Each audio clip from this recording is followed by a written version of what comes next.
గతంలో వామపక్ష పార్టీలకు కరపత్రాలుగా కొన్ని ఉండేది. లేదా తెలుగుదేశం పార్టీకి కరపత్రాలుగా కొన్ని ఉండేది.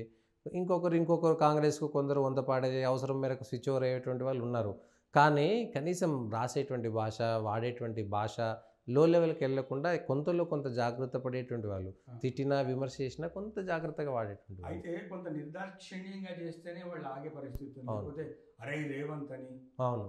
అవును. సీఎంని నువ్వు హూ ఆర్ యూ నీకు ఈ సరే సరేనే ఇల్లు కూడుగుడ్డ ఉందో లేదో తెలియదు కానీ నువ్వు ఒక ఛానల్ పెట్టేసి అవును. బూతులు తిట్టేసి అరే రేవంత్ చూసుకో బిడ్డ అని కాదని అవును. ఏంటది నీకు ఒక భాష కూడా ఒక పదం అర్థం కూడా నీకు సరిగ్గా తెలీదు. అవును. నువ్వు ఒక ఛానల్ పెట్టి పిచ్చి పిచ్చిగా సీఎం లెవెల్లోని తిడిగి మళ్ళీ పోలీసు వాళ్ళు ఇట్లా అరెస్ట్ చేస్తారా తెల్లవారు అరెస్ట్ చేస్తారా హ్మ్.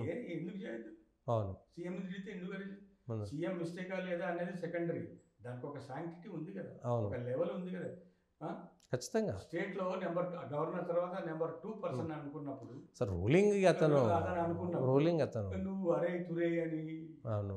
ఏమి ఎట్లా అట్లా అట్లా అన్ని ఇంకా మళ్ళీ దానికి ఒకటి పోలీసు వాళ్ళు అరెస్ట్ చేస్తారా పొద్దునే వచ్చి చేస్తారా అంటే మీ అమ్మ నాన్న అట్లనే అంటే ఊరుకుంటావు నువ్వు అవును. ఆయన సీఎం అది వదిలిపెట్టు అవును. మీ అమ్మ నాన్న అంటాం ఎవరో ఏదో తిడతాడు ఊరుకుంటావా నువ్వు అంతే. ఊరుకో కదా అంతే. సేమ్ అది కూడా ఇంకోటి అతనికి ఒక వైఫ్ పిల్లలు వాళ్ళకి ఒక అట్లని విమర్శ చేయొద్దంటారా మరి జర్నలిస్టులు? విమర్శ నువ్వు ఇప్పుడు పొలిటికల్గా ఉంది పొలిటికల్ విమర్శ చేయి అవును. పర్సనల్గా కాదు హ్మ్. వాళ్ళ భార్య గురించో అవును. వాళ్ళ బిడ్డ గురించో. గురించో వాడేవాడికి పుట్టాడు నువ్వు నీకు పుట్టావు నీ నాన్నకే నువ్వు పుట్టావని నీకు ఏమైనా గ్యారంటీ ఉందా అవును. ఎట్లా ప్రూవ్ చేసుకుంటావు నువ్వు? అవును. ఒక మాట అంటున్నా అసెంబ్లీ లెవెల్లోనే అవును. ఒక పార్టీలో ఒక సీఎం కొడుకుకి సంబంధించి ఒక పొలిటీషియన్ ఏదో మాట్లాడాడు అవును. పలానా ఆయన వీళ్ళు అని వాళ్ళ కొడుకుని అడగండి నువ్వు నీ నాన్నకు పుట్టావని నువ్వు ఎట్లా ప్రూవ్ చేయగలవు అవును. ఎట్లా ప్రూవ్ చేస్తావు నువ్వు వాళ్ళందరూ డీఎన్ఏ టెస్ట్‌లో ఏంటి వాళ్ళు అని, అంటే రాజకీయాల్లోకి రావాలంటే అందరూ డీఎన్ఏ టెస్ట్‌లే. ఆ? రాజకీయాలకు ఎంట్రీ కావాలంటే డీఎన్ఏ టెస్టులు చేసుకొని రావాలి. నువ్వు అనే ముందు అవును. అసలు నువ్వు ఒక డిఎన్ఏ సర్టిఫికేట్ తెచ్చుకొని తెచ్చుకొని మా నాన్న కొడుకునే అవును. పలానా ఆయన అని ఆయన చెప్పి, ఉన్నాడు కదా! మన గవర్నర్ ఉండే తివారీ కొడుకు తివారీ కొడుకు డీఎన్ఏ టెస్ట్ చేసుకున్నాడు. మరి అట్లా సేమ్ అట్లనే ఉన్నది ఇప్పుడు సో పరిస్థితి. అవును. నువ్వు ఒక పొలిటీషియన్ ఎంపీఓ అవును. ఎమ్మెల్యే అనుకో పోసాని కృష్ణమూర్తి అరెస్ట్ అయినటువంటి ఉదంతం చూసినాక రాజకీయ నాయకులు, జర్నలిస్టులు కొంత జాగ్రత్త పడాలి ఇప్పుడు ఖచ్చితంగా. ఇప్పుడు పోసన్ మురళి అరెస్ట్కి నువ్వు రూల్స్ రెగ్యులేషన్స్ టైం పెడతావా ఎప్పుడు అవును. దొరికితే అప్పుడు వేసుకుపోతారు అంతే. డ్రైవర్ మీద ఉన్నా వేసుకుపోతారు అంతే. Because of your language yes. Yes. ఎవరు? పైసల కోసం చేసావు నువ్వు హ్మ్. నువ్వే ఒప్పుకున్నావు అంటే 3 లక్షలు ఇచ్చాడంటే ఏం తినమంటే అది తింటావా అంతే. ఇప్పుడు అనుభవించు మరి అంతే. ఆ 3,00,000కి 3,00,00,000 ఖర్చు కాదే అవుతాయి. నువ్వు పెద్ద రచయితవు కదా ఏదో వందల సినిమాలకు పుస్తకం రాశారు కదా! సినిమాలకు రాశావు ఏది న్యాయం ఏది ధర్మం ఇవన్నీ చెప్పినోడు కదా అవును. మరి ఒక ముఖ్యమంత్రి లెవెల్లో పనిచేసినోడికి నేషనల్ లెవెల్లో ఇంటర్నేషనల్ లెవెల్లో కీర్తి గడించినోడికి ఉం? నువ్వు ఏది పడితే మాట్లాడి వాళ్ళ అబ్బాయిని ఏది పడితే అని వాళ్ళ కోడల్ని, బిడ్డని, పవన్ కళ్యాణ్ భార్యని, ఉం. పిల్లల్ని, చిన్న పిల్లలు పాపం మరి వాళ్ళు. పవన్ కళ్యాణ్ గురించి కూడా అట్లనే అవును. మాట్లాడుతుంది హ్మ్. పని పని వాళ్ళతో అంటగట్టడం అవును. మరి నువ్వు ఎప్పుడు సినిమాలలోనే తిరుగుతావు అవును. నీకు అసలు కరెంటే లేదని ఎవడన్నా అంటే ఆ భాష మనం ఒక మాట అంటున్నా కరెక్టే కానీ నువ్వు వేరే వాళ్ళ పిల్లల గురించి ఒక మాట తూలాలంటే మనం అయ్యో అనవసరంగా అన్నమే అని ఫీలింగ్ సడన్గా వస్తుంది వెంటనే. పోసాని అసలు నీకు కరెంటే లేదట కదా అని అన్నారనుకో అప్పుడు అప్పుడు అవును. ఎట్లుంటుంది నీకు అవును. అవతలి వాళ్ళని పవన్ విమర్శించడం. కళ్యాణ్ పని వాళ్ళని అదని పవన్ కళ్యాణ్ షూటింగ్లని పాలిటిక్స్ లో వెళ్ళిపోతాడు తిరుగుతాడు అవును. నువ్వు కూడా రేత్రి పగలు ఎక్కడో సినిమాలలో ఉంటావు అవును. సరే సినిమాల్లో ఉంటావో ఇంట్లో ఉంటావు నీ కరెంటే లేదని అన్నాడు అనుకో. అవును. అప్పుడు పోనీ నువ్వు చేసినట్టుగానే ఎవరో మీ ఇంట్లో పని అంతా చెప్పిస్తారు అవును.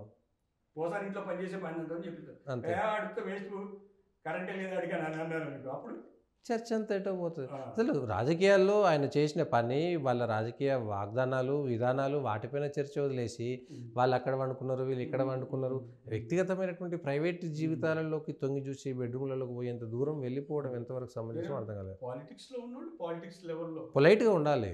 పాలిటిక్స్. పొలైట్ ఉండాలా రూడ్ ఉండాలా వేరే సంగతి అవును. పాలిటిక్స్ గురించే మాట్లాడు రూడ్గా మాట్లాడు అంతే.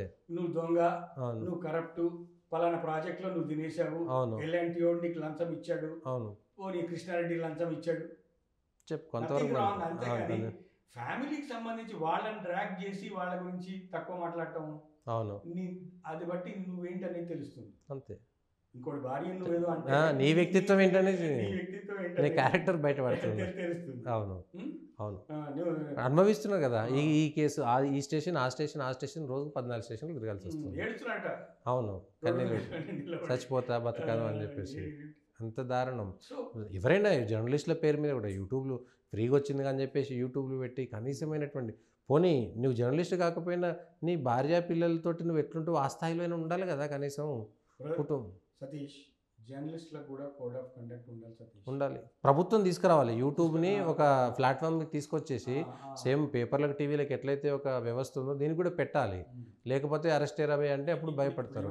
ప్రతి పొలిటికల్ పార్టీకి 30 యూట్యూబ్ ఛానల్ 40 ఇట్లా వచ్చేసి ఉన్నాయి. అవును, ఎవడి పైత్యం వాడిది, ఎవడు అవుట్ ఆఫ్ కంట్రోల్. జగన్ లెవెల్లోనే వీళ్ళు కూడా అపోజిషన్ లో ఉన్న వాళ్ళని క్రిటిసైజ్ చేసి మన స్వామి భక్తి కోసము అవును లైన్లు దిగేస్తున్నారు. అవును, సోషల్ మీడియాలో ఫేస్బుక్లో ట్విట్టర్లో పెట్టేటువంటి కామెంట్స్ కూడా ఎంత దారుణం. హద్దులు దాటుతున్నారు. అవును, హద్దులు దాటుతున్నారు. ఏదైనా ఒక కొత్త సిస్టమ్ తెచ్చి ఎక్కడైతే ఆబ్సీన్ కంటెంట్ ఉంటుందో, అవును, ఇట్లాంటి ఉంటుందో వెంటనే అది 5 నిమిషాలలో బంద్ చేసే స్టైల్ తీసుకురావాలి. అంతే. అది ఎవరిదైనా కావచ్చు. అవును, మనకు ఆబ్జెక్షనబుల్ అనిపించిన, లేడీస్కి ఆబ్జెక్షనబుల్ అనిపించిన, కొంతమంది లేడీస్ కూడా ఆబ్జెక్షనబుల్ గా బట్టలు ఇప్పేసి చెత్త వీడియోలు తీస్తున్నారు. అది వెంటనే క్లోజ్ చేసే ఒక సిస్టమ్. ఎంత వ్యక్తిగతంగా మనం ఎంత కంట్రోల్ చేయగలుగుతాం? ప్రభుత్వం కంట్రోల్ చేయాల్సిందే వ్యవస్థనే.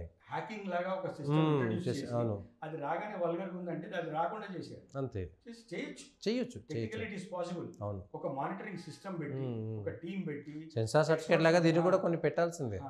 సెన్సార్ సర్టిఫికేట్ అది చూపించి ఒప్పించి, సర్టిఫికేట్ గిఫికేట్ లేదు, ఆబ్జెక్షనబుల్ ఉంది, బిలో ది బెల్ట్ మాట్లాడుతున్నాడు, అంతే. ఇప్పుడు స్ట్రెచర్ అన్నాడు, మార్చురీ అన్నాడు, అది అసలు రాకుండా చేసి పడేయండి. అంతే, ఆ పదాలు బీప్లోకి వెళ్ళిపోవాలి. అంతే, అక్కడ బ్లాంక్ చేసి పడేయండి. అంతే, చేయాలి. అది పిచ్చి కుక్క అన్నాడు, తీసేయండి. అవును, అది రాకుండా చేయండి. అట్లాంటి సిస్టమ్ ఏదైనా రావాలి. కొన్ని సందర్భాలలో అట్లా జరిగితే జనాలకి కానీ యూట్యూబర్లు కానీ అరే మనం చేసిన లాభం లేదు, అది అట్లా జనాలకు కూడా ఏమైందంటే అట్లయితేనే చూస్తున్నారు, ఆ తిట్టినే చూస్తున్నారు. అవి పెట్టకపోతే లేదు అసలు. ఏ వ్యవస్థను మనం ఆపలేము. ఇప్పుడు మనలాగా కొంత మంచిగా ఉండాలనుకునే వాళ్ళు మనం మంచిగా మాట్లాడితే ఎవరు చూస్తలేరు, పోయి తిరుగుతూనే తీస్తున్నారని మనం కూడా కొంత పరిస్థితికి వచ్చింది. ఎందుకంటే మనం అట్లా చూస్తలేరు, వేరే మంచి చెప్తే చూస్తలేరు అనేటువంటి ఒక స్థితిలోకి వెళ్ళిపోవాల్సినటువంటి పరిస్థితి వస్తుంది. ఏదేమైనా సబ్జెక్ట్కి డివియేట్ అయ్యి పర్సనల్ అటాక్ వచ్చిన సందర్భంలో ఒక లెవెల్లో అది అబ్జెక్షనబుల్ అనుకున్నప్పుడు, ఇప్పుడు మనం అసెంబ్లీలో అయితే కట్ చేసి పడేస్తారు, అంతే, ఆన్ రికార్డు తీసేస్తారు. అవును, ఇక్కడ కూడా వెంటనే ఒక 5 minutesలో చేసి తీసి పడేయాలి. అంతే, చేస్తే అట్లా చేసి ఎట్లా రాజరాబాయ్ మనం చేసి లాభం లేదనే ఒక అసెంబ్లీలో కూడా ప్రత్యక్ష ప్రసారాల వల్ల దానం నాగేందర్ ఏదో మాట్లాడాడు. ఆ తర్వాత అది ఆన్ రికార్డ్ తీసేసినా కూడా ఆల్రెడీ ఆన్ ఎయిర్లో వచ్చింది, మిగిలిన ఛానల్స్లో రికార్డ్ అయిపోయింది. సో నీకు మార్కెట్లో ఉన్నట్టే కదా. అయితే అది కూడా చెప్పాలి. అవును, అసెంబ్లీలో ఒకసారి రికార్డులలోంచి తీసేసాము అని అన్నది ఎవడైనా ఎయిర్ చేస్తే లోపలేస్తామని చెప్పాలి. అంతే, ఎస్, అట్లా కూడా ఉండాలి నిబంధన. ఈజ్ లయబుల్ ఫర్ పీనలైజింగ్ అని చెప్పాలి. అంతే, పెనాల్టీ అయినా పడుతుంది, జైలు శిక్ష అయినా వస్తుంది. అసెంబ్లీలో ఒక లా ఏజెన్సీలో మనం రికార్డుల నుంచి తీసేసాము అన్న కంటెంట్ని మీరు వాడటము ఇల్లీగల్. అంతే, యూ విల్ బి పీనలైజ్డ్ అని చెప్పాలి. అంతే, బులెటిన్ ఇవ్వచ్చు అసెంబ్లీలో. అవును, తప్పేం లేదు. అసెంబ్లీలో రికార్డ్స్లో నుంచి తొలగించిన కంటెంట్ను ఏ ఛానల్ వాడు కానీ, ఏ మీడియం వాడు కానీ ఎయిర్ చేయొద్దు, వాడద్దు. మీ దగ్గర ఉన్నాయని డిలీట్ చేయాల్సిందే. వాటిని డిలీట్ చేయడం, ఎయిర్ చేయొద్దంటే డిలీట్ చేయకపోతే డబల్ పెట్టుకోమని మనకి. అంతే, అంతే, ఎయిర్ చేయొద్దు, అంతే, అది సర్క్యులేట్ చేయొద్దు, అంతే. ఎవరైనా సరే ఇండివిజువల్ కూడా మీకు అది ఇన్స్టిట్యూషన్ ఎనీథింగ్, అంతే, అంతే. ఐఎన్పిఆర్ నుంచి పర్మిషన్ తీసుకున్నా సరే చట్టసభలో రికార్డుల నుంచి తొలగించామని స్పీకర్ చెప్పిన తర్వాత ఆ కంటెంట్ను ఎవడు పబ్లిష్ చేయడానికి వీల్లేదు. ఏ పద్ధతిలోనైనా, ప్రింట్ అయినా అదైనా ఏదైనా పబ్లిష్ చేయొద్దు. ఇక్కడ అమ్మన బూతులు తిట్టేసి అయితే దీన్ని రికార్డుల నుంచి తొలగించారు అని చెప్పడం కాదు. అవును, అది రావద్దు, బయటికి రావద్దు. ఆ భయం కూడా ఉంది సందర్భం అని ఒక లెజిస్లేషన్ అన్ని పార్టీల వాళ్ళు కలిసి, ఆల్ పార్టీ వాళ్ళు ఒక రిజల్యూషన్ మూవ్ చేయొచ్చు. అంతే, ఇక్కడ తీసేసాము అన్నది అది అందరికీ ఉపయోగపడుతుంది. రూలింగ్ పార్టీకి ఉపయోగపడుతుంది, అపోజిషన్కి ఉపయోగపడుతుంది.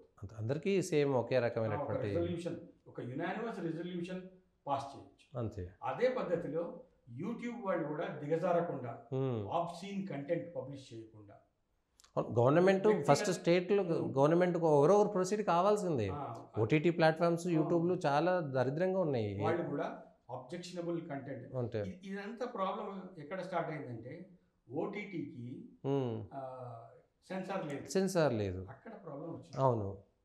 సో ఓటీటీ వాళ్ళ ఇష్టం వచ్చిన కంటెంట్, ఇష్టం వచ్చిన బూతు, భాష అంతే. ఇష్టం వచ్చిన యాక్షన్, యాక్టింగ్ అవును అన్ని ఇండైరెక్ట్ గా చూపిస్తూనే ఉన్నారు. అంతే. మీకు అక్కడ- ఫోన్ సైట్స్కి వాటికి పెద్ద తేడా లేకుండా లేదు. పోతున్నది. అవును. అక్కడ ప్రాబ్లం వచ్చింది. అవును, మరి దాన్ని ఏమన్నా ఆపగలరా? అది కూడా చూడాలి. ఒక బ్రాడర్ సెన్స్ లో ఆలోచించాలి. అవును, నెట్ఫ్లిక్స్ అంటాడు, నెట్ఫ్లిక్స్ అంటే ఇది ఒక బూతు. అంతే. ఇప్పుడు అన్నట్లనే ఉన్నాయి ఏదో పరిస్థితులు. పెట్టుకొని చూస్తుంటాం, సడన్ గా ఎవరు లేడీస్ ఉంటే అంత అక్కడంతా బూతు, అవును, అన్ని చప్పుళ్ళు వస్తుంటాయి. అవును.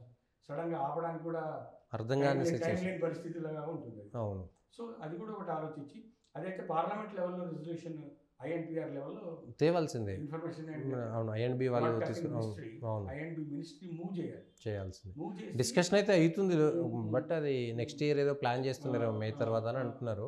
చేయాల్సిందే. యూట్యూబ్కి ఓటీటీకి సెన్సర్షిప్ లేకపోతే ఎక్కడికి లేకపోతే అంతా భూత్ భారత్ అయిపోతుంది. పిల్లలు ఈ పనికిరాని రీల్స్ చేసి నాలుగు డబ్బులు రాగానే దాంట్లోకి వెళ్ళిపోతున్నారు. భూత్ భారత్ అవుతుందంటే అంతే విశ్వగురు పోయి అంతే. భూత్ భారత్ అవుతుంది అవును ఓటీటీ వల్ల, అంతే. నెట్ఫ్లిక్స్ వల్ల. అవును, ఆ? కల్చర్ పాడైపోతుంది. మనోళ్ళు కూడా వెంకటేష్ వాళ్ళు మంచి ఫ్యామిలీ స్టార్ అది ఇది అని అవును జోక్ సినిమాలు తీస్తానన్నాడు. ఆ నాయుడు అని ఏదో చేసి అది అవును. కూడా అంత ఏం బాగలేదు అది. అంతే. అట్లాంటి వాళ్ళు వెంకటేష్ వాళ్ళు డబ్బుల కోసం ఎందుకు అట్లా ఒప్పుకుంటున్నారో అవును, నాకైతే అర్థం కావట్లేదు. అంత అవసరం లేదు. అంత దిగజారాల్సినటువంటి అవసరం ఆ, లేదు. అవును. ఏదో రోల్స్ లేనోడు, కొత్తగా యాక్టింగ్ చేయడానికి వచ్చినోడు, వాడు దిగజారు ఏదో చేసుకుంటున్నాడు పైసల కోసం. వెంకటేష్ ఏంటి రామనాయుడు కొడుకు, డబ్బులు లేవా? అవును.